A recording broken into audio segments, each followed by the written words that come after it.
دارالعلوم دیوبند کو مندر کی جگہ قرار دینا، بابری مسجد کی جگہ پہ رام مندر کی تعمیر، لو جہاد، گو رکشا منڈل اور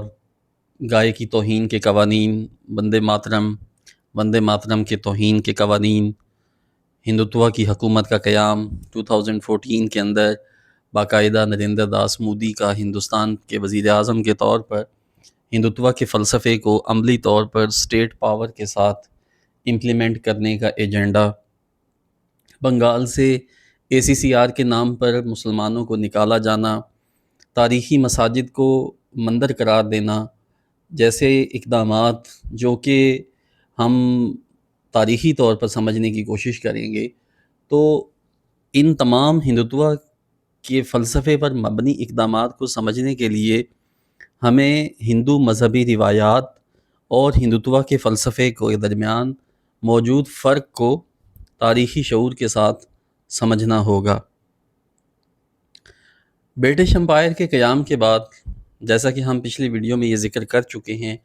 کہ 1857 کی جنگ آزادی کے بعد مسلمانوں اور ہندوؤں کے درمیان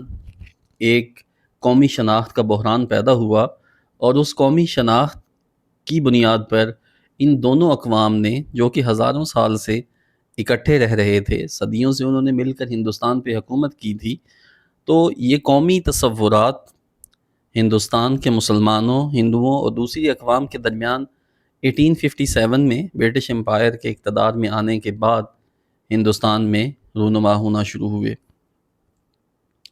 برٹش امپائر نے جب یہاں پہ 1872 کے اندر مردم شماری کروائی تو اس میں ہندوؤں کو پہلی دفعہ یہ ریئلائز ہوا کہ ان کی تعداد ہندوستان میں کتنی زیادہ ہے۔ برٹش امپائر کے لیے ایک بہت بڑا مسئلہ یہاں پہ قوانین کا نفاذ تھا۔ مسلمانوں، ہندوؤں کے مقابلے میں کرسچنز اور مسلمانوں کے پاس monolithic concept of God, religion اور ڈیوائن لاز کی موجودگی میں اس کے ریفرنس کی بنیاد پر برٹش امپائر کے لیے یہاں کے کرسچنز اور مسلمانوں کے لیے قوانین کی تشکیل ایک انتہائی آسان کام ثابت ہوا۔ مسئلہ درپیش اس وقت ہوا جب ہندوؤں کے لیے قوانین کی تشکیل دی جانے لگی تو ہندو مذہب میں ایسا کوئی مقدس کتابوں کی روایت یا مقدس قوانین کی روایت موجود نہیں تھی جس کی بنیاد پر ہندوستان کے ہندوؤں کے لیے کوئی یونیفارم آئلی قوانین جو ہیں وہ نافذ کیے جا سکیں۔ جیسا کہ ہم جانتے ہیں کہ 19ویں صدی میں قومیت کا تصور، nationalism, the concept of nationalism, جو کہ ویسٹ میں جس کا ظہور ہوا، وہ ہندوستان میں پہنچتا ہے اور مغربی دنیا سے یہ تصورات جدید تعلیمی نظام کی صورت میں پاپولر ہوتے ہیں، اور ہندو مذہب جو کہ ایکسیپٹیبلٹی کا مذہب تھا، اس میں پہلی دفعہ ہندو بطور ایک قومی شناخت کے ایک قومی مسئلہ کے طور پر سامنے آتا ہے۔ جیسا کہ ہم جانتے ہیں کہ ہندو مذہب میں شناخت کا تصور، یعنی کہ نیشنلزم کا، پولیٹیکل کانسیپٹ آف نیشنلزم کا تصور جو ہے وہ برطانوی سامراج کے ہندوستان پر حکومت کرنے کے بعد سامنے آتا ہے۔ ان میں بہت بڑا نام راجا رام موہن رائے صاحب ہیں، جو کہ ایک جدید ہندو فلسفی کے طور پر سامنے آتے ہیں، اور انہوں نے ہندو مذہب میں بہت سے عقائد کو منظم کیا۔ راجا رام موہن رائے صاحب کو father of the Indian Renaissance بھی کہا جاتا ہے، یعنی کہ انہوں نے ہندوؤں کے اندر وہ قوانین جو کہ عام طور پر مسلمانوں اور کرسچنز کے درمیان موجود تھے، ان قوانین کا تعارف کروایا۔ انہوں نے بہت حد تک ہندوازم کو مونولیتھک پرنسپل کی بنیاد پر ریفارم کرنے کی کوشش کی، جیسا کہ انہوں نے ستی کی رسم کو ختم کروانے کے لیے، ستی کے اندر ہم جانتے ہیں کہ ایک بیوہ کو اپنے خامن کے ساتھ چتا میں جل کر مرنا پڑتا تھا۔ راجا رام موہن رائے صاحب نے British viceroy, British governor general کے ساتھ مل کر اس کے خلاف باقاعدہ قوانین بنائے۔ انہوں نے ذات پات کی نظام کے خلاف قوانین بنائے، عورتوں کے لیے بنیادی حقوق، اور ہندو مذہب کے اندر عورتوں کو بنیادی حقوق دینے کا تصور راجا رام موہن رائے صاحب کی مرہون منت ہمارے سامنے آتا ہے۔ مسئلہ یہ ہے کہ ہندو مذہبی روایات مکمل طور پر دوسرے خطوں کے اندر اس طرح سے موجود نہیں تھی، یعنی کہ ہم یہ سمجھ سکتے ہیں کہ جس طریقے سے ہندوستان کا جغرافیہ مختلف ہے، اسی طرح سے ہندو مذہب کے تصورات بنگال، کیرلا، پنجاب، بہار اور باقی خطوں کے اندر بالکل مختلف انداز میں ہمیں ملتے ہیں۔ اب ان مختلف جغرافیائی وحدتوں کے درمیان تفریق ہونے کے ساتھ ساتھ ہندو مذہب کے تصورات میں بھی فرق موجود ہے۔ ہم اس تاریخی شعور کو سمجھنے کی کوشش کریں گے کہ وہ ہندو مذہب، جیسا کہ جب ہم ہندوازم کو ایک مذہب کے طور پہ سمجھنے کی کوشش کرتے ہیں تو تاریخ ہمیں یہ بتاتی ہے کہ تاریخی طور پر سندھو دریائے سندھ کے پار رہنے والوں کو ہندو کہا جاتا تھا، چاہے وہ کسی بھی مذہب، عقیدے، نسل، کسی بھی اس سے وہ وابستہ تھے، تو سندھو دریا کے پار رہنے والے لوگوں کو تاریخی طور پر ہندو کہا گیا۔ بہت سے پرشین یعنی کہ ایرانین اور باقی تاریخ دان اور مورخ، چاہے وہ عرب سے تعلق رکھتے ہوں یا دوسرے خطوں سے تعلق رکھتے ہوں، وہ ہندوستان کو سرزمین ہندو کہہ کر پکارتے تھے۔ تو ہندو کوئی مذہبی تعارف نہیں تھا، ہندو کوئی مذہبی شناخت نہیں تھی، بلکہ ہر وہ شخص، جیسے آج ہم صوبائیت کی بنیاد پر ہر مسلمان، ہندو، پارسی، سکھ جو بھی کسی عقیدے سے تعلق رکھتا ہو اس کو ہم پنجابی، سندھی، بلوچی یا اس طرح کی جو قومی شناخت دیتے ہیں، تو یہ ہندو لفظ جو ہے یہ ہندوستان کے رہنے والے لوگوں کے لیے irrespective of their religious belief ایک نیشنل آئیڈینٹی تھی۔ ہندوازم کو یعنی کہ جب ہم مذہب کے طور پہ دیکھتے ہیں تو یہ ایک بہت جامع اور وسیع مذہب ہے کہ جس کے اندر آپ اپنے خدا، اپنے گرو اور اپنے ذاتی بلیف سسٹم کے ساتھ چلتے ہیں۔ اس میں کسی قسم کا کوئی جھگڑا نہیں ہے، یعنی کہ ہندوازم ایک ایسا مذہب ہے جس میں بہت سی مقدس کتابیں ہیں، اور دلچسپ امر یہ ہے کہ یہ رامائن، ویداس اور دوسری مقدس کتابوں کی ایک ہندو مذہب کی کنٹیکسچول بکس کے طور پہ تعارف بھی جو ہے وہ 18ویں صدی میں برٹش امپائر کے قائم ہونے کے بعد ہندوستان میں تسلیم کیا گیا، کیونکہ ہندو مذہب میں ذاتی دیوی دیوتاؤں کا تصور ایک عام سی بات تھی۔ سوامی ویویک آنند صاحب فرماتے ہیں کہ ہندوازم صرف برداشت کا مذہب ہے، صرف برداشت کا مذہب ہی نہیں بلکہ سب کو قبول کرنے کا مذہب ہے۔ یعنی کہ ہندوازم میں آپ، اور ایک اور جگہ پہ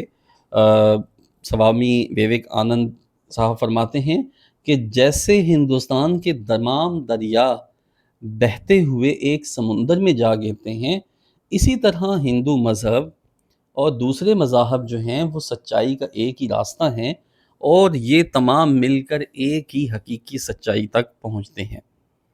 تو ویویک آنند صاحب جیسے لوگ، راجا رام موہن رائے صاحب جیسے لوگ ہندو مذہبی عقائد کا وہ تصور پیش کر رہے تھے جو کہ تاریخی طور پر صدیوں سے اس خطے کے اندر جو ہے وہ پنپ رہا تھا۔ اس کے مقابلے میں ہم دیکھتے ہیں کہ ہندوتوا ایک سیاسی فلسفہ کے طور پہ سامنے آتا ہے۔ ہندوتوا کی سیاست اور ہندوتوا کا سیاسی فلسفہ آئیڈینٹی کی بنیاد پر تشکیل پاتا ہے۔ میں پہلے بھی عرض کر چکا ہوں کہ مغربی نیشنلزم کی بنیاد پر، مغربی نیشنلسٹ آئیڈیاز کی بنیاد پر ہندوتوا کی فلسفہ کو تشکیل دیا جاتا ہے۔ تاریخی طور پر پہلی دفعہ the word Hindutva as a term Chandra Nath Basu صاحب جو ہیں وہ 1892 میں ڈرائیو کرتے ہیں۔ یہ ہندوتوا لفظ، یا آپ اس کو ایک ہندوتوا فلسفی کے طور پر، ہندوتوا پولیٹیکل آئیڈینٹی کے طور پر، ہمیں 1892 کے اندر چندر ناتھ باسو صاحب کے تحریروں میں ملتا ہے۔ تو ایک سیاسی فلسفہ کے طور پر ہندوتوا جو ہے وہ مذہبی طور پر تقسیم کرنے کی سیاست اور تقسیم کرنے کے نظریہ پہ قائم ہے۔ یہاں پہ تقسیم کرنے سے مراد یہ ہے کہ جیسے کہ ہم پہلے عرض کر چکے ہیں کہ راجا رام موہن رائے صاحب، ویویک آنند صاحب جیسے شاندار فلاسفرز اور لکھاری جو ہیں وہ ہندوستان کی وحدت ہندوازم کی انکلوسیو پالیسی پہ یقین رکھنے والے لوگ تھے، لیکن وہ شدت پسند تصورات رکھنے والے لوگ جو کہ برٹش امپائر کے بعد گریجولی سامنے آئے، انہوں نے ہندوتوا کو ایک سیاسی نظریے کے طور پر متعارف کروانا شروع کیا۔ ہندو مذہب منوتو پہ یقین رکھتا ہے۔ ہندو مذہب جہاں یعنی کہ ہم یہ سمجھتے ہیں کہ وہ منوتو کے مذہب اس پہ تصور پہ یقین رکھتا ہے، ہندوتوا نے ایک الگ سیاسی،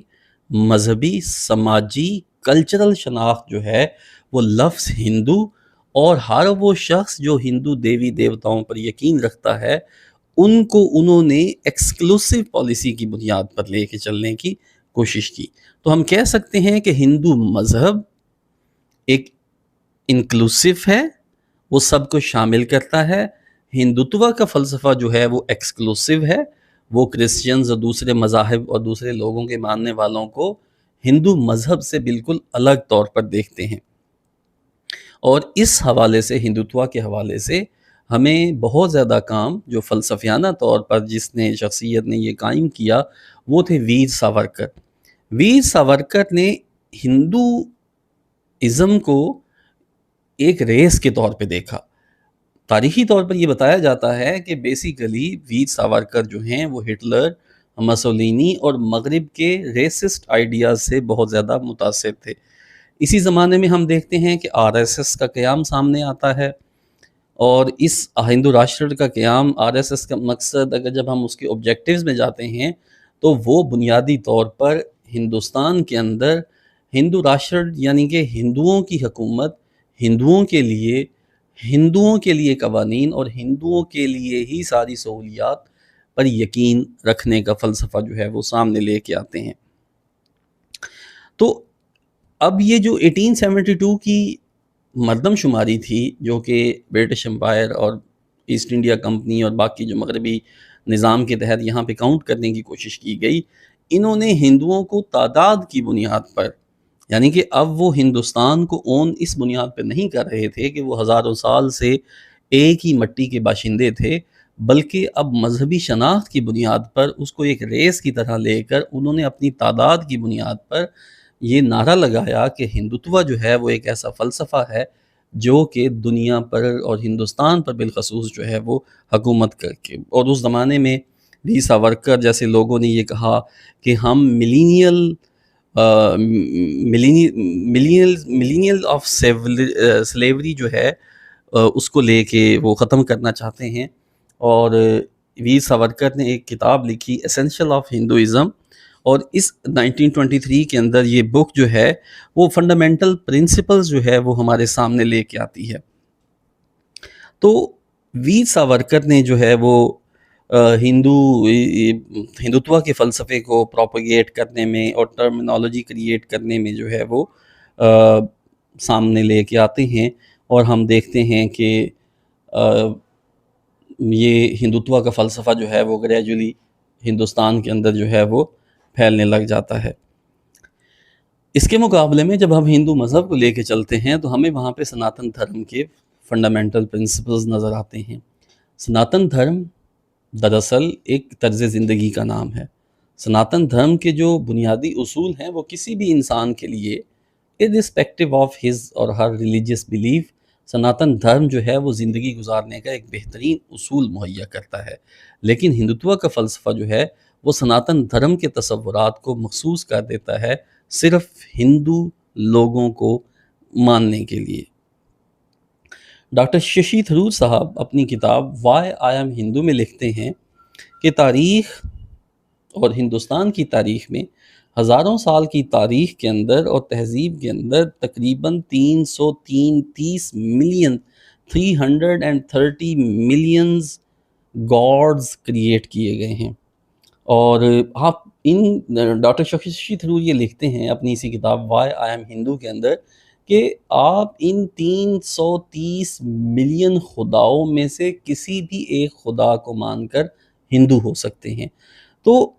ہم سوامی ویویک آنند، راجا رام موہن رائے، گاندھی اور ان جیسے لوگوں کی جو ہندو مذہب اور سناتن دھرم کے بنیادی اصول جیسے امن، آشتی اور کسی بھی قسم کے جھگڑے سے پرہیز، اپنی ذاتی تطہیر اور اپنی ذات کو جو ہے وہ بالکل پس منظر میں رکھ کے زندگی گزارنا، اس کے مقابلے میں ہندوتوا جو ہے وہ اپنی جابرانہ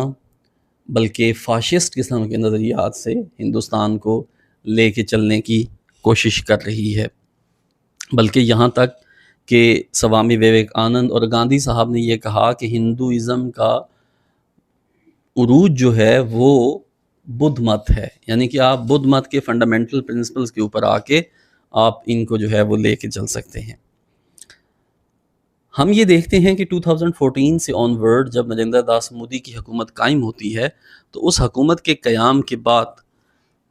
ایک آہستہ آہستہ ہندوستان کو ہندو راشٹر میں قائم کرنے کی کوشش کی جانے لگی، لیکن ہندوستان میں ہندوتوا کی نفرت پرستی پر مبنی سیاست کے سامنے اگر کوئی چیز پہاڑ کی طرح رکاوٹ بنے کھڑی ہے تو وہ وہاں کے عظیم سیاسی ہیروز گاندھی، پنڈت جواہر لال نہرو، بابا صاحب امبیڈکر، مولانا ابوالکلام آزاد، مولانا حسین احمد مدنی جیسے جید افراد کی طرف سے بنایا گیا ہندوستان کا آئین ہے۔ ہندوستان کا کانسٹیٹیوشنل انفراسٹرکچر ہندو اور ہندوتوا کے اس نفرت کے سیلاب کے سامنے ایک پہاڑ کی طرح کھڑا ہے، اور ایک عشرہ گزرنے کے باوجود R S S, Narendra Das Modi, B J P وہ اس کے فنڈامنٹل پرنسپلز کو چینج نہیں کر سکے، کیونکہ ہندوستان کے آئین کے یہ خالق لوگ جن کا نام میں نے ذکر کیا ہے، انہوں نے کانسٹیٹیوشن آف انڈیا کو سیکولر لبرل پرنسپلز کی بنیاد پر تشکیل دیا تھا۔ سیکولر اور لبرل پرنسپل کا مراد کہ آپ کا کوئی بھی مذہب، عقیدہ، آپ کی کوئی بھی عبادات ہیں، آپ اپنی مرضی سے جا کے کہیں پہ بھی وہ عبادات کر سکتے ہیں۔ آج ہم دیکھتے ہیں کہ ہندوستان کے مسلمان لیڈر، علماء کرام، مذہبی سیاسی جماعتیں جیسا کہ جماعت اسلامی ہند، جمعیت علماء ہند، مجلس اتحاد المسلمین، دارالعلوم دیوبند، ندوۃ العلماء ہند جیسی ادارے اور مذہبی تحریکیں اس کانسٹیٹیوشنل لبرل سیکولر سٹیٹس کو بچانے کے لیے ہندوستان میں جد و جہد میں مصروف ہیں، اور ہمیں اس بات کو سمجھنا ہوگا بطور پاکستانی کہ جب ہم اپنے پڑوسی ہندوستان کی حکومت کو سمجھنے کی کوشش کریں گے تو ہم نے اس بنیادی فرق کو سمجھنا ہے کہ ہندوتوا